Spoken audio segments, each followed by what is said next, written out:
Job 42, versets 10 à 12.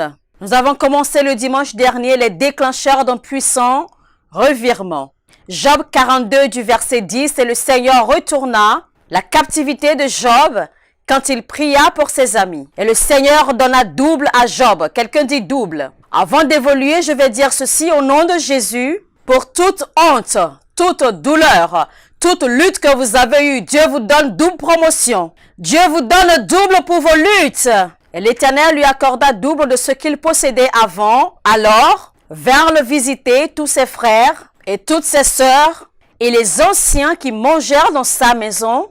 Et les anciens amis de Job vinrent le visiter, et ils mangèrent du pain avec lui dans sa maison. Ils le plaignirent et le consolèrent de tous les malheurs que l'Éternel lui fit subir. Et chacun lui donna une pièce d'argent, et chaque homme lui donna. Tout homme vous donnera, partant de ce jour, partout où vous marchez, partout où vous entrez. Tout homme vous donnera. Il ne leur a pas demandé. Il n'a pas demandé. Il n'a pas exigé. Vous jouirez de la faveur sans demander. Vous jouirez de faveur sans demander. Les gens vous embarrasseront de faveur. Ce mois ne prendra pas fin quand Dieu Tout-Puissant changera votre nom en faveur. Tout homme lui donna, et chacun lui donna une pièce d'argent, et chacun lui donna un anneau d'or. Et le Seigneur bénit les dernières années de Job, mieux qu'au début. Il posséda 14 000 brebis, 6 000 chameaux, 1000 paires de bœufs et 1000 ânesses, des milliers, 6 000. Alors, il est bon de désirer les bénédictions, mais il n'y a rien de plus douloureux que d'être un ancien champion. Rien ne fait mal à l'homme que d'en avoir avant. La douleur que ressentait Job n'était pas celle de sa chair, ni les douleurs de ses pertes, ni la douleur de la maladie sur lui. C'était la douleur d'être appelé un ancien riche. Il a l'habitude d'avoir, l'habitude d'être béni, l'habitude d'être honoré, l'habitude d'être écouté. Mais maintenant, il est dans la douleur, la souffrance et le cataclysme. Ça veut dire qu'il y a des gens qui attendent pour se moquer de vous. Il y a des gens qui attendent de rire de vous. Il y a des gens qui attendent pour dire que leur prophétie sur vous est accomplie. Il y a des gens qui attendent pour dire que leurs attentes sur votre vie sont accomplies. Mais sous le son de ma voix, je déclare qu'ils vont attendre en vain. Quiconque attend de vous voir pleurer, quiconque attend de vous voir expirer, quiconque attend de vous voir dans la honte, quiconque attend de vous voir dans la chute, quiconque attend de vous voir en cataclysme, quiconque attend de vous voir dans la fosse, quiconque attend de vous voir dans la vallée, ils attendront en vain.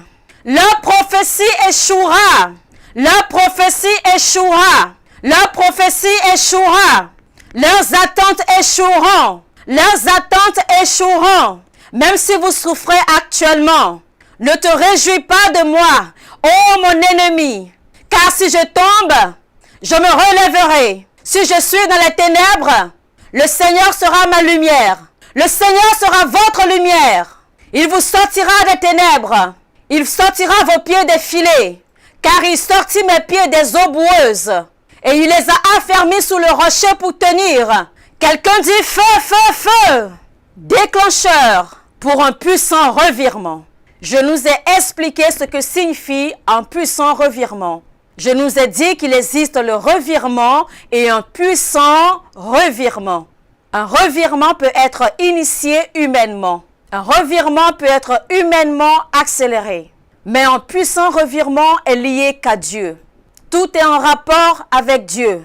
Quand Dieu vous humilie, il y a des choses que Dieu fait dans la vie d'un homme et l'on sait que ce n'est pas vos expériences qui l'ont fait. Vous savez que ce n'est pas votre expertise. Vous reconnaissez juste que ceci est Dieu, que c'est Dieu qui vous a préservé, que c'est Dieu qui a enlevé ce qui était opprobre. Toutefois, qui rend Dieu totalement responsable de son résultat est une foi irresponsable. Est-ce que je parle à quelqu'un ici? Il y a tant de choses que nous traversons actuellement dans nos vies et dont nous accusons d'autres pour. Voici, c'est une nouvelle année. Il est temps que vous preniez la responsabilité de votre vie. Jephthé a dit dans Juge 12:3, « Quand j'ai vu que vous ne me veniez pas en aide, j'ai pris ma vie en main. Je sais que les sorciers sont réels. Je sais que les démons existent. Ils sont réels, mais parfois nous leur donnons plus de pouvoir qu'ils ne méritent. » Est-ce que je parle à quelqu'un? Plusieurs fois, nous traversons des batailles de la vie. Ce n'est pas les gens du village, c'est votre mental de village. Est-ce que je parle à quelqu'un? Plusieurs batailles que nous traversons, ce n'est pas les gens du village, ce sont nos pensées villageoises. C'est notre mental villageois. Est-ce que je parle à quelqu'un maintenant? Il y a des gens qui possèdent une très mauvaise pensée. Ils pensent qu'il suffit de croiser les bras. Vous savez, c'est une nouvelle année. Il y a des gens qui se demandent, mais pourquoi est-ce qu'ils vont lutter? Pourquoi doivent-ils lutter? C'est la vie. Ce qui doit arriver, ce qui va être, ne va pas être, à moins que quelqu'un le fasse être. J'aime ce que Jephthé a dit. Ne prenez pas un état de repos jusqu'à ce qu'une force soit appliquée. Ça veut dire que Job avait une option. Quand Job traversait les batailles de sa vie, il avait des choix. Le choix de s'asseoir et permettre que ses problèmes le submergent. Le choix de s'asseoir et permettre que ses problèmes l'emportent. Le choix de s'asseoir et permettre que les critiques et les moqueries des hommes l'atteignent. Parfois, quand je vois les gens traverser des troubles, et ils s'assoient et ils pleurent. Ils s'assoient et ils gémissent. Ils sont prêts même à abandonner. Non, monsieur. Nous sommes d'une génération de personnes où quand nous faisons face aux batailles, cela ressort nos résultats et nous voulons plus avancer. Les batailles de la vie ne doivent pas vous séparer de Dieu, plutôt qu'elles vous fassent courir à Dieu. Les batailles de la vie ne doivent pas vous couper de Dieu. Elles doivent vous rendre beaucoup plus dévoués à Dieu. Est-ce que je parle à quelqu'un ici? Je nous ai dit que le premier déclencheur d'un puissant revirement est « Ne soyez pas offensés en Dieu. » Jamais. Jamais arrivé à un point de votre vie où vous pensez que vos prières sont inutiles. Si le diable vous conduit à ce niveau, alors il vous a arraché votre solution. Vous allez à l'église et vous êtes méfiant. Satan commence à vous rappeler toutes les prophéties déclarées et non accomplies. Ce n'est pas le jour où une prophétie est faite qu'elle se réalise nécessairement. Une prophétie était sur David qui deviendrait un roi. En fait, même pas juste une prophétie, David a été oint, mais Saül était encore sur le trône. David était oint, mais Saül était au pouvoir. Dieu a oint David et l'a préservé et l'a fait regarder toutes les erreurs de Saül pour qu'à son tour, il ne commette pas les mêmes erreurs. Il y a beaucoup de nous qui pensons que le jour de l'onction est le jour de l'intronisation. David était oint, mais Saül était au pouvoir. Toute prophétie a un processus d'incubation. Toute prophétie a une période d'incubation. Quand la prophétie est conservée au froid, quand la prophétie est en incubation, il y a un temps déterminé qu'une prophétie se manifeste. Les prophéties n'ont pas le pouvoir de s'accomplir d'elles-mêmes. Il y a des qualités attachées à l'accomplissement d'une prophétie. La patience est impliquée et la loyauté aussi est impliquée. L'engagement est impliqué. La prière est impliquée. Le sacrifice est impliqué. Le dévouement. Ne soyez pas offensés de Dieu. Jamais. Le diable vous ment que Dieu n'est pas bon envers vous. Demandez-lui qui l'a maintenu en vie. Le diable vous dit que Dieu n'est pas fidèle. Demandez au diable qui l'a épargné quand il s'est rebellé. Si Dieu n'était pas bon, même le diable qui vous souffle serait déjà fini. Que Satan soit en vie au point même de vous suggérer des choses est la preuve que Dieu est fidèle.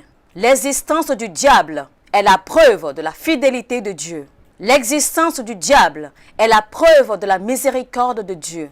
Si le diable qui a fait toutes ces choses contre Dieu a même été épargné, pourquoi pas vous qui n'avez même pas fait la moitié de ce qu'il a fait? Quand le diable vous souffle que Dieu veut vous tuer, demandez-lui, est-ce qu'il t'a tué? Toi qui as enlevé, toi qui as volé des anges de lui. Moi, je n'ai rien pris de lui. Tu as pris des anges et pourtant Dieu ne t'a pas exterminé. Tu es stupide de me suggérer pareil. Parfois, je ne sais pas pourquoi les gens disent que Satan leur suggère. La Bible dit que le diable est sous vos pieds. Comment se fait-il que ce qui est sous vos pieds quitte les pieds et remonte à vos neurones? Ce qui est fait pour demeurer sous vos pieds quitte vos pieds, a traversé vos jambes, passant par vos hanches et rejoindre votre tête et vous suggérer des choses. Quand le diable vous fait des suggestions, dites-lui ceci. Retourne en bas, va en bas. C'est de là que tu viens. Il a dit, tu écraseras la tête du serpent. Il écrasera tes talons. Le Satan est seulement permis d'écraser vos talons. C'est pour ça qu'il est dangereux de porter les hauts talons. La Bible dit qu'il doit briser vos talons. Est-ce que je communique ici? Ne soyez pas offensés. C'est ce qui a terminé et exterminé Jean-Baptiste. La Bible dit dans le verset où on a lu, le verset 10, « Et Dieu », quelqu'un dit « Et Dieu », « Et Dieu », « Et Dieu », « Et Dieu », « Et Dieu » retourna, « Et Dieu retourna », « Et Dieu retourna », « Et Dieu retourna ». Aidez-moi à dire à 4 personnes gauche et droite, seul Dieu peut le faire. Si vous devez expérimenter un puissant revirement, vous devez savoir, seul Dieu peut le faire. Seul Dieu peut le faire.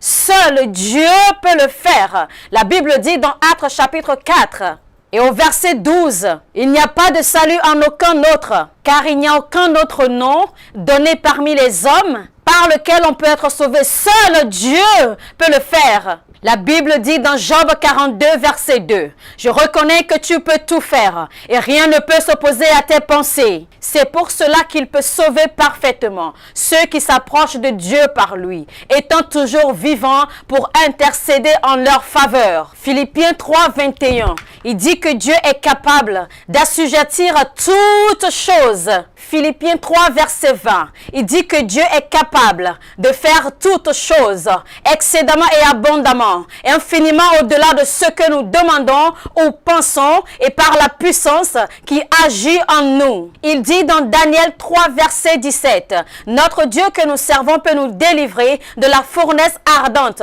et il nous délivrera de ta main, ô roi. Écoute-moi, fils de Dieu. Écoutez-moi, bien-aimés. Ne laissez pas le diable vous mentir qu'il y a une alternative ailleurs. Seul Dieu peut le faire. Seul Dieu peut le faire. Vous avez besoin de guérison, seul Dieu peut le faire. Vous avez besoin d'enfants, seul Dieu peut le faire. Croyez-vous en Dieu pour une promotion, seul Dieu peut le faire. Croyez-vous en Dieu pour une longévité, seul Dieu peut le faire. Croyez-vous en Dieu pour la prospérité, seul Dieu peut le faire. Ne laissez pas le diable vous mentir. Il n'y a de puissance nulle part ailleurs. Il n'y a de salut nulle part ailleurs. Une fois Dieu a parlé, 2 fois j'ai entendu que tout pouvoir appartient à Dieu. Seul Dieu peut le faire. Ce diable est un menteur. Nous ne servons pas un Dieu mort. Nous servons un Dieu puissant. Il est le même hier, il est le même aujourd'hui. Il est le même à jamais. Quand Dieu dit oui,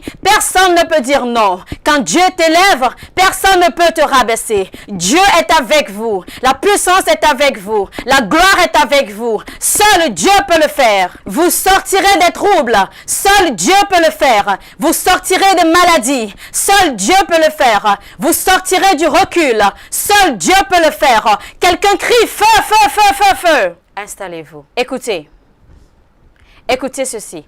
Toute alternative à Dieu est une alternative vers le pire. Toute alternative à Dieu est une alternative vers le pire. Toute chose qui est faite alternative à Dieu est une alternative vers le pire. Vous devez atteindre un point dans votre vie où vous vous dites, tout ce que Dieu ne peut faire, qu'il demeure tel.